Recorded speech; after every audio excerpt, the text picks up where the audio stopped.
السلام علیکم، میں محمد عمار ہوں۔ آپ نے جوائن کیا ہے مجھے یوٹیوب اور فیس بک چینل سے۔ ناظرین، آپ کو وہ معلوم ہے کہ موجودہ پاکستان کی سیاسی و معاشی حالات کا اگر ہم جائزہ لیں تو الیکشن کا جو طوطی ہے وہ سر چڑھ کے بول رہا ہے، اور تمام پولیٹیکل پارٹیز اپنی اپنی کمپین میں لگی ہوئی ہیں۔ سب کو یہی ہے کہ ہمیں اقتدار نصیب ہو جائے، تو اسی اقتدار کی سیاست کو لے کر تبصرہ کرنا شروع کرتے ہیں۔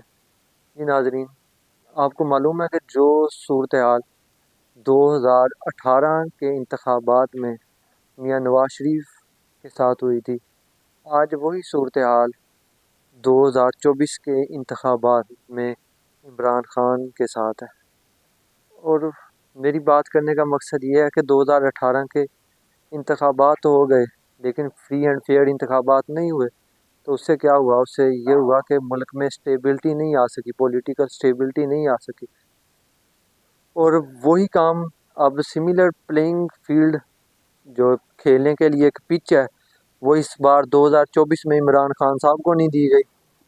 تو اب بھی جب انتخابات ہوں گے وہ بھی جو اگر تو یہی چانس ہے کہ انتخابات میں بھی ہو سکتا ہے کینسل ہو جائیں اگر ہو گئے، کیونکہ انہیں سملر پچ کھیلنے کے لیے نہیں مل رہی۔ جب وہ ہاریں گے تو وہ نتیجہ ایکسیپٹ نہیں کریں گے، جس طرح سے نون لیگ نے، پیپل پارٹی نے، ان جماعتوں نے 2018 کے انتخابات کے بعد نتیجہ ماننے سے انکار کر دیا تھا۔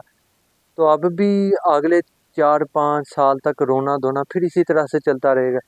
پھر جب انتخابات کی طرف قوم بڑھے گی تو پھر وہی شروع ہو جائے گا، مجھے کیوں نکالا، مجھے کیوں نکالا۔ دیکھیں، اگر ہم نے پاکستان کو کامیاب بنانا ہے، اگر پاکستان کی ترقی چاہتے ہیں، تو کسی بھی گورنمنٹ کو جس طرح سے پیپلز پارٹی نے 5 سال اپنے پورے نکالے تھے اور اس کے بعد عوام نے ایکسیپٹ ہی نہیں کیا، انہیں ووٹ چاہتے ہوئے بھی جتنے مرضی پیسہ لگا لے، جتنی مرضی آپ منشا دکھا کے اس کو بلاول کو پرائم منسٹر بنانے کی کوشش کر لیں، لیکن پاکستان کی عوام اسے قبول نہیں کرے گی۔ تو اس طرح سے جب تک بھی کسی جمہوری پارٹی کو جو انتخابات جیت کے اقتدار میں آتی ہے اس کو 5 سال اپنا ٹینور پورا نہیں کرنے دیا جائے گا، تب تک ہم پاکستان کی ترقی کا سوچ بھی نہیں سکتے، کیونکہ ایک گورنمنٹ آتی ہے، منصوبے بناتی ہے، اب یہ ان پر عمل درآمد شروع نہیں ہوتا تو اگلی کسی اور کو لا کے بٹھا دیتے ہیں۔ ہم نے بہت سارے تجربات کر لیے، اب وقت آ گیا ہے کہ ہمیں سیاست سے اب دور ہو جانا چاہیے، سیاست سے دور ہو کے ایک فری اینڈ فیئر الیکشن انتخابات کروا دینے چاہیے۔ اگر ہم فری اینڈ فیئر انتخابات نہیں کرواتے تو آنے والے 100 سالوں میں بھی ہم تبدیلی نہیں دیکھ سکتے۔